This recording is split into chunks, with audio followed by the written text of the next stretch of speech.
This is Amy Baskin, and I'm going to be reading 1 Samuel 5. When the Philistines captured the Ark of God, they brought it from Ebenezer to Ashdod. When the Philistines took the Ark of God and brought it into the house of Dagon and placed it beside Dagon. When the people of Ashdod rose early the next day, there was Dagon fallen on his face to the ground before the Ark of the Lord. So they took Dagon and put him back in his place.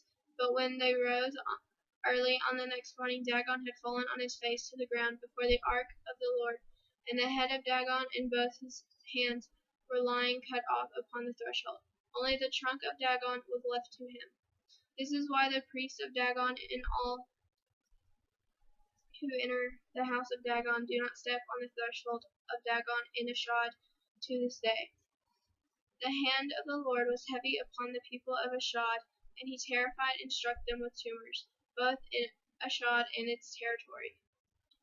And when the inhabitants of Ashdod saw how things were, they said, "The ark of the God of Israel must not remain with us, for his hand is heavy on us and on our god Dagon."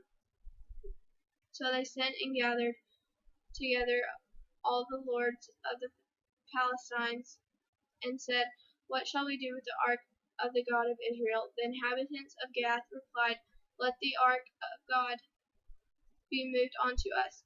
So they moved the ark of the God of Israel to Gath. But after they had brought it to Gath, the hand of the Lord was against the city, causing a great panic. He struck the inhabitants of the city, both young and old, so that tumors broke out on them. So they sent the ark of God of Israel to Ekron. When the ark of God came to Ekron, the people of Ekron cried, "Why have they brought around to us the ark of the God of Israel to kill us and our people?" They sent therefore and gathered together all the lords of the Philistines and said, "Send away the ark of the God of Israel and let it return to its own place, that it may not kill us and our people." For there was a deadly panic throughout the whole city. The hand of the God was very heavy there. Those who did not die were stricken with tumors, and the cry of the city went up to heaven.